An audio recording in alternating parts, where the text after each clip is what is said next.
दोस्तों, हमारी सीरीज चल रही है एम इस्माइल जी की book call of the tiger और उसमें स्टोरी चल रही है the old tiger and big leopard of Magardeh. कहानी के पिछले पार्ट्स प्लेलिस्ट में हैं। आगे की कहानी कंटिन्यू करते हैं।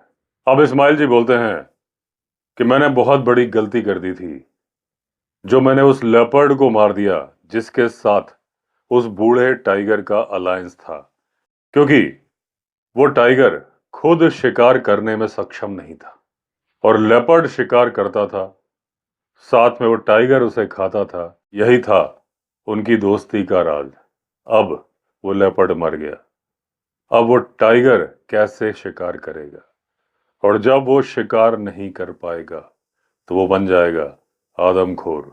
अब हालांकि उस टाइगर और लेपर्ड को साथ में घूमते मैंने कभी अपनी आंखों से नहीं देखा था, लेकिन परिस्थिति जन्य साक्ष्य जो थे वो यही बता रहे थे कि जो गांव वाले बोल रहे हैं वो सच है।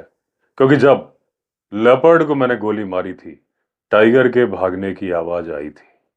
अब मुझे ऐसा लग रहा था कि वो बूढ़ा टाइगर खुद जंगली जानवर या पालतू मवेशी का शिकार करने में सक्षम नहीं है। क्यों नहीं है मुझे नहीं मालूम। अब मेरे मन में ये फीलिंग आ रही थी कि अगर उस टाइगर को बहुत जल्दी नहीं मारा गया तो किसी न किसी इंसान की मौत उसके हाथों तय है। हालांकि भीमा, गलिया और मगरदेह के दूसरे आदमियों ने इस पहलू पर अभी तक कुछ सोचा नहीं था। अब जब मैंने उन लोगों को सामने बिठा के बताया कि मेरे दिमाग में क्या विचार आ रहे हैं और क्यों आ रहे हैं, उन्होंने मेरी बात को ध्यान से सुना। अब उनके चेहरे पर परेशानी के भाव आ रहे थे, क्योंकि उन लोगों ने अपना पूरा जीवन जंगली जानवरों के बीच में ही गुजारा था। उन्हें मालूम था कि जब जंगली जानवर शिकार नहीं कर पाता तो वो क्या कर सकता है।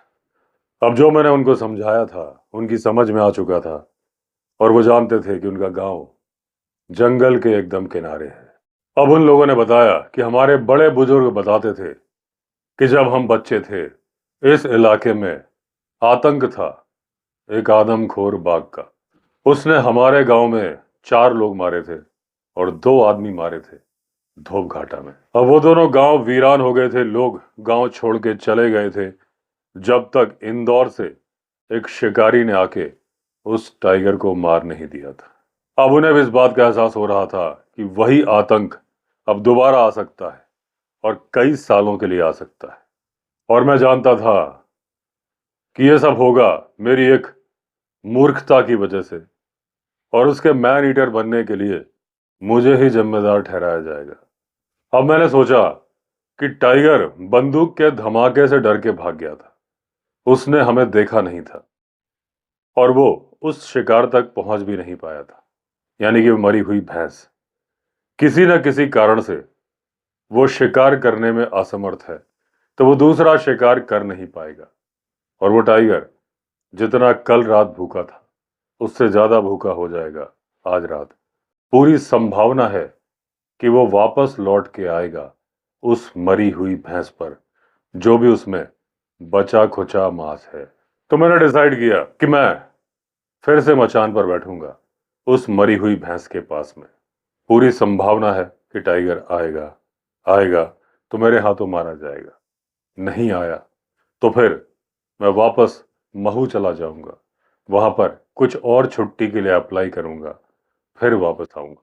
क्योंकि अभी जो मेरी बची हुई छुट्टियां हैं उनके मुताबिक मैं केवल एक रात जंगल में और गुजार सकता हूं। अब जो मगरदेह से 3 आदमी आए थे उनसे मैंने कहा कि तुम लोग मचान पर बैठ जाओ, रखवाली करो इस भैंस के शिकार की, ताकि गिद्ध इसे ना खाने पाए। मैंने कहा मैं वापस गांव जा रहा हूं, कुछ खाऊंगा पीऊंगा, थोड़ा आराम करूंगा, फिर दोपहर बाद तक मैं वापस लौट आऊंगा और तुम लोगों को वापस भेज दूंगा। अब जब ये 3 आदमी मचान पर चढ़ गए तो बाकी के लोगों ने वो मरा हुआ लेपर्ड उठा लिया और मेरे साथ चल पड़े गांव की तरफ। अब लेपर्ड की खाल उतारने में जो समय लगता है वह है करीब 2 से 4 घंटे, और मैं दोपहर बाद तक वापस मचान पर पहुंचना चाहता था। अब जब तक मैं कैंप पहुंचा सुबह के 10 बज चुके थे। खाना तैयार था, मैंने खाना खाया। अब मुझे आराम करने की ज़रूरत थी, जो कि और ज़रूरत क्या थी, बहुत ज़्यादा ज़रूरत थी, क्योंकि मैं 2 दिन से सोया नहीं था। तो लेपर्ड की खाल उतारने का काम मैंने अपने एक आदमी को सौंप दिया और उसकी सहायता कर रहे थे धोप घाटा के लोग। मनोहर रात भर दूसरे मचान पर बैठा था, वो अभी सो रहा था। मैंने उसे डिस्टर्ब नहीं किया, मैंने खुद शेव की, नहाया और फिर सो गया।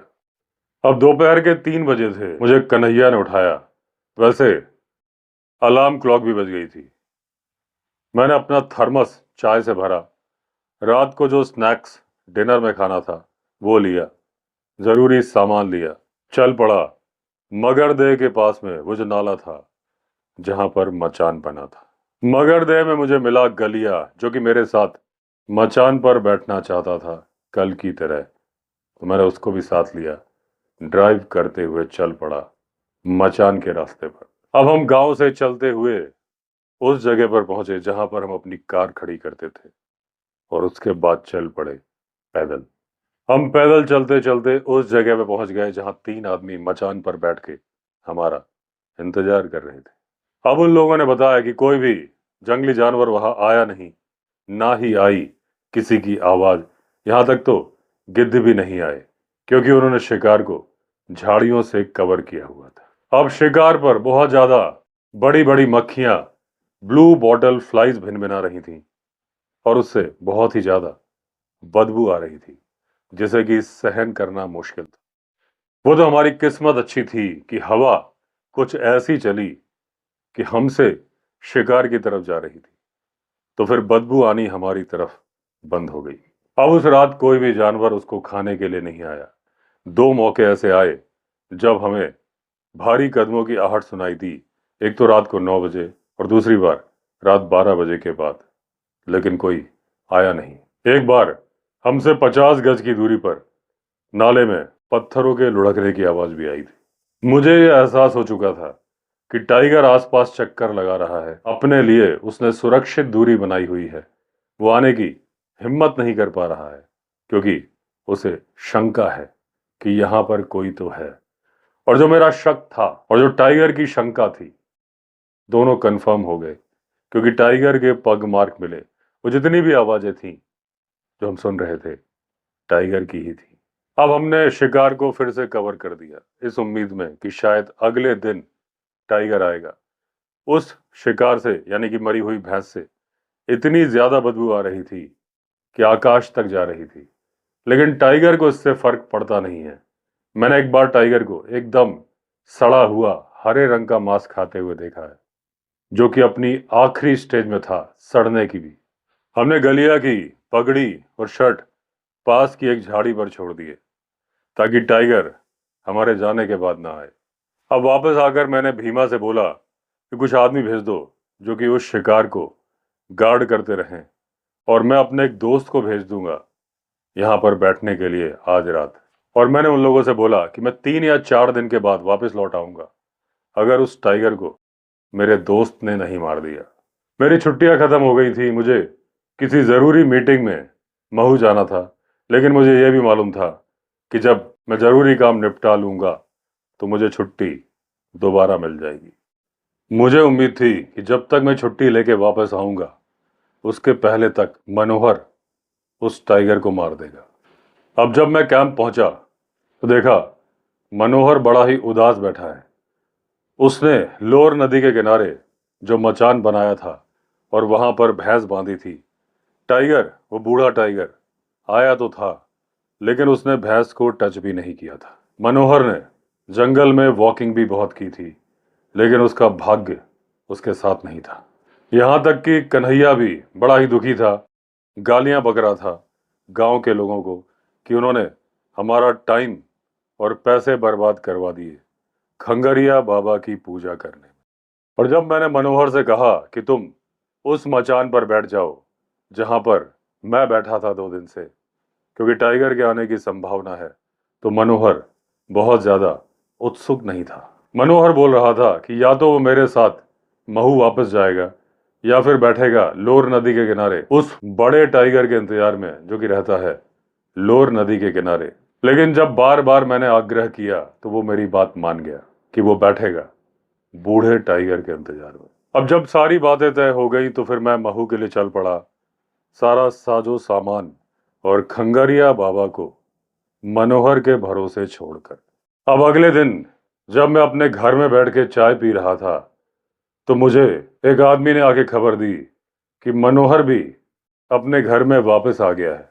उसका घर मेरे घर के सामने ही था और वो अपने साथ लाया है एक टाइगर। अब मैं गया, उस घर देखा, एक बूढ़ा टाइगर सामने जमीन पर लेटाया हुआ है। अब जैसा कि गांव वालों ने बताया था कि उसकी स्किन बहुत ज्यादा लूज हो गई थी। मुंह में देखा तो चारों के चारों कैनाइन पूरी तरह से घिस चुके थे। अगले बाएं पैर के 2 नाखून भी टूटे हुए थे। अब अगर किसी टाइगर के मैन ईटर बनने की संभावना थी तो वो था यही टाइगर। अब ये मैन ईटर क्यों नहीं बना? क्योंकि इसका जो एसोसिएशन था उस बड़े लेपर्ड के साथ जो कि इसे भोजन करा रहा था, इस वजह से ये नहीं बना था आदमखोर। अब एक टाइगर का लेपर्ड के साथ एसोसिएशन हो, ये मैंने अभी सुना था। हाँ, एक बार मैंने पढ़ा था कि एक टाइगर और लेपर्ड साथ साथ रहते थे और ये मैंने पढ़ा था journal of Bombay natural history society में। वहां के सेक्रेटरी ने मुझे एक बार ये बात बताई थी। अब जो बात बताई थी यकीन करने वाली तो थी नहीं, लेकिन ये टाइगर और लेपर्ड का जो एसोसिएशन है, कुछ पॉइंट्स को मद्देनजर रखते हुए अगर आप देखेंगे तो शायद आपको यकीन होगा। भीमा और उसके दोस्त ने टाइगर और लेपर्ड को अपने खेत में एक साथ देखा था। हालांकि जब वो आए थे, अलग अलग दिशा से आए थे, उनका कोई कनेक्शन नहीं था। जब मैंने पहली बार पहाड़ी के रिज के पास में निशान देखे थे तो टाइगर और लेपर्ड दोनों के पग मार्क मिले थे, लेकिन दोनों अलग अलग टाइम पे चले थे। शायद दोनों के चलने के टाइम में कई घंटों का फर्क था। जब मैंने अपनी कार के पास में पैरों के निशान देखे थे तो टाइगर और लेपर्ड दोनों के पैरों के निशान थे, लेकिन तब भी ये नहीं मालूम चला था कि दोनों साथ में ही आए थे। हो सकता है कई घंटों का अंतराल रहा हो।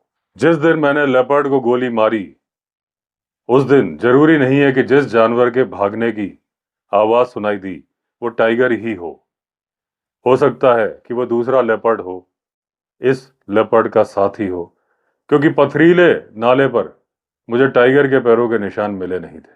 अब यह भी हो सकता है कि जिस रात मैंने लेपर्ड को मारा टाइगर वहां पे आया हो, लेकिन उसका लेपर्ड और उस शिकार से कोई लेना देना ना हो।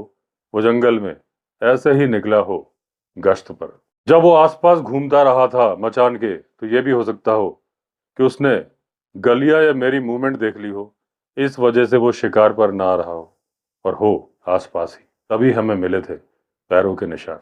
जिस रात मनोहर ने उसे मार दिया, यह भी हो सकता है कि मरा हुआ जानवर देख के टाइगर वहां पर आया हो और क्योंकि वो भूखा था उसने उसे खाना शुरू कर दिया हो। अब जो पॉइंट्स मैंने बोले, इसे हर तरीके से आप देख सकते हो।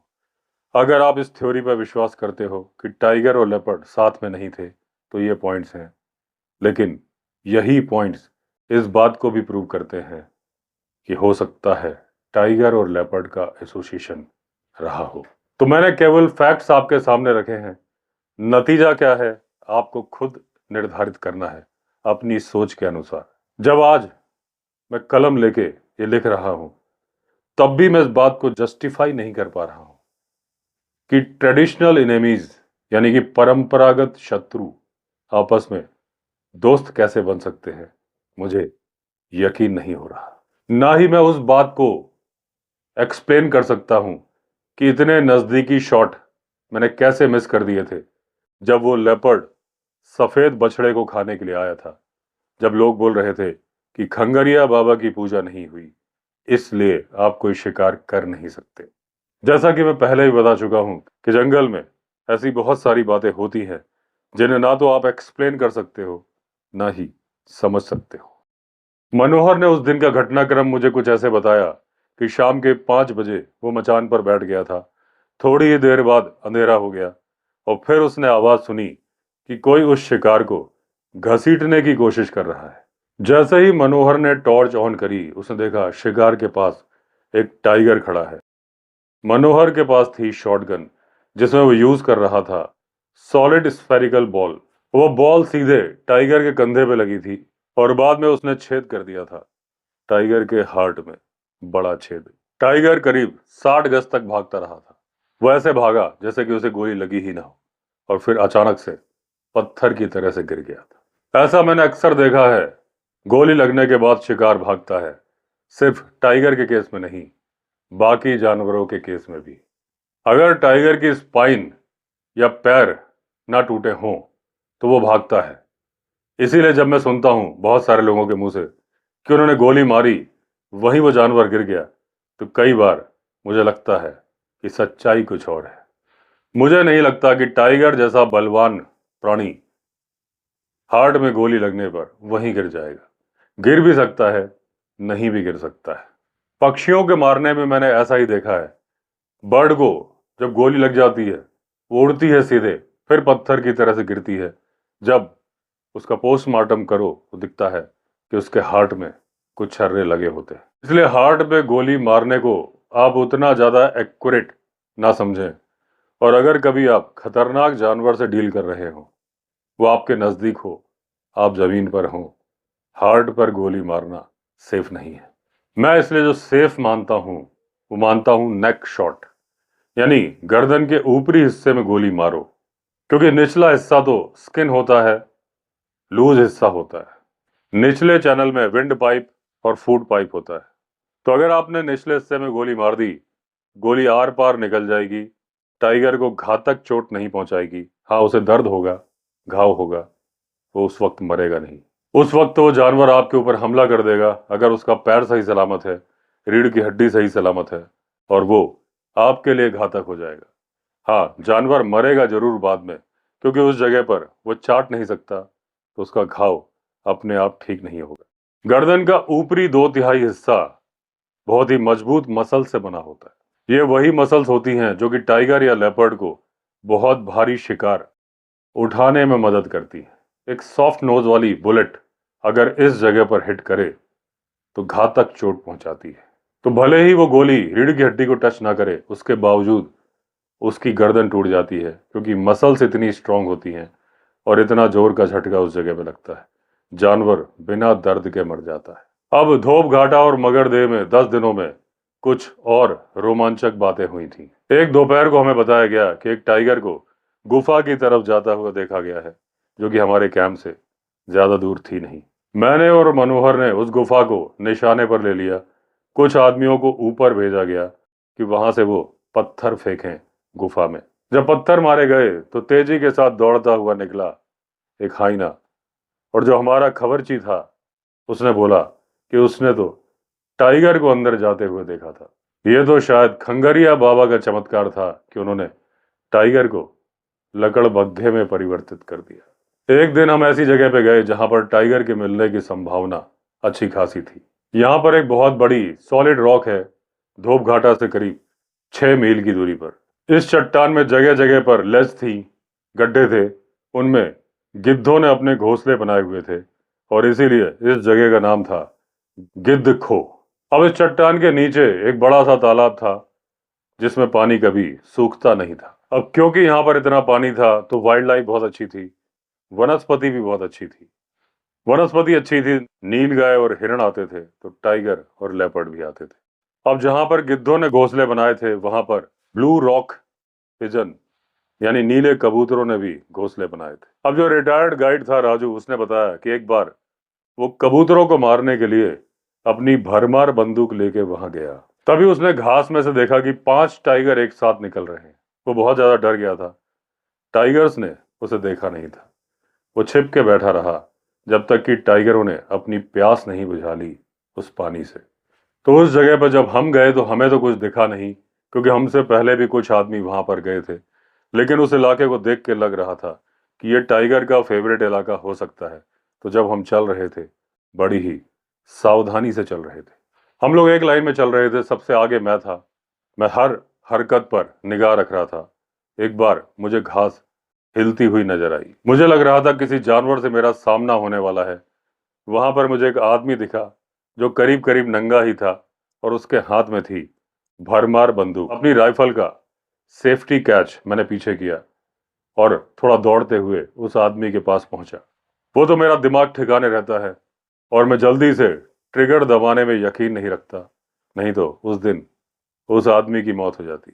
थोड़ी देर बाद हमने 4 आदमियों को और पकड़ा, उसी स्थिति में, वो भी भरमार बंदूक के साथ वहां मौजूद थे। ये सब नीलगाय और हिरण का शिकार करने के लिए आए थे उस पानी के ठिकाने के पास में। उनमें से कुछ भील थे, कुछ शिकारी थे। ये लोग 5 मील दूर के दूसरे गांव से आए थे। उन लोगों को जो बंदूकों के लाइसेंस मिले थे वो मिले थे अपनी फसलों की रक्षा करने के लिए। मैंने उनकी बंदूकें जब्त कर ली और अपने साथ कैंप लेकर आ गया। अब बाद में उनको सजा हुई कि नहीं हुई मुझे नहीं मालूम। अब इस तरह का जो अवैध शिकार होता है ये वाइल्ड लाइफ को बहुत ज्यादा नुकसान पहुंचाता है, और उन इलाकों में तो ज्यादा ही जहां पानी की बहुत कमी होती है, क्योंकि वहां पर 1 या 2 वाटर पॉइंट्स होते हैं। वहां पर ऐसे अवैध शिकारी अपने फंदे लगा देते हैं, बंदूकें लेके बैठ जाते हैं। जानवर को पानी पीने तो आना ही पड़ता है, और जब जानवर आता है मारा जाता है। और जैसे ही जानवर अपना सर पानी पीने के लिए नीचे झुकाता है, उसके सिर पे आके लगता है एक बक शॉट और वो वहीं मर जाता है। अभी उसका मरा हुआ शरीर कांप ही रहा होता है, तो वो लोग उस जानवर को जल्दी से वहां से हटा देते हैं और इंतजार करने लगते हैं अपने नए शिकार का। कुछ ही दिनों में उस इलाके की पूरी वाइल्ड लाइफ खत्म हो जाती है इन अवैध शिकारियों के द्वारा। अब जब डियर और नीलगाय खत्म हो जाते हैं, जंगली सुअर खत्म हो जाते हैं, तो टाइगर और लेपर्ड, जो कि मांस खाने के लिए ही बने हैं, अपना ठिकाना गांव के नजदीक कर लेते हैं और मारने लगते हैं पालतू मवेशियों को। अब इनमें से कुछ टाइगर और लेपर्ड गलती से मैन किलर बन जाते हैं जब उनका बैठे हुए किसी इंसान से सामना हो जाता है। कई बार जब वो उसका मांस चख लेते हैं और उन्हें लगता है कि इंसान को मारना तो पालतू मवेशी मारने से भी आसान है, तो वो बन जाते हैं मैन ईटर्स। और कई बार ये टाइगर और लेपर्ड जंगल के किनारे रहने वाले लोगों के नजदीक पहुंच जाते हैं, जिन्होंने बेवकूफ़ी भरे तरीके से अवैध शिकार करके उस जंगल की वाइल्ड लाइफ खत्म कर दी थी। कई बार वो खुद शिकार बन जाते हैं इन टाइगर और लेपर्ड का। अब मैंने उस बूढ़े टाइगर को देखा नहीं जिसके बारे में मुझे डीएफओ ने बताया था और धोप घाटा के लोगों ने बताया था। वो बूढ़ा टाइगर जिसके बारे में कहा था कि पहाड़ पर जो तालाब बना है वहां पर अक्सर आता है, और जिसके बारे में लोगों ने बोला था कि वो टाइगर नहीं है, खुद खंगरिया बाबा ही है। अब ये सुंदर जंगल और लोर नदी का साफ पानी इंदौर से कोई ज्यादा दूरी पर नहीं है। यहाँ पर बहुत सारे टाइगर भी हैं, बहुत सारे लेपर्ड भी हैं। तो अगर आप कभी जाएं मगरदेह के पास अपना कैंप लगाने, क्योंकि मुझे लगता है वो ज्यादा बेहतर जगह है धोप घाटा की तुलना में, तो मेरा सलाम बोलिएगा भीमा से, जो कि उस गांव का मुखिया है, और गलिया से, जो कि एक भील है और उस जंगल का चप्पा चप्पा, एक एक पत्थर और एक एक पेड़ को पहचानता है। तो दोस्तों, इस तरह से एंड हुई ये स्टोरी। हमारी अगली कहानी में फिर मिलेंगे। अगर आपने चैनल सब्सक्राइब नहीं किया है तो चैनल सब्सक्राइब कर दीजिए। चलिए फिर मिलते हैं, तब तक के लिए all the best. Vande Mataram.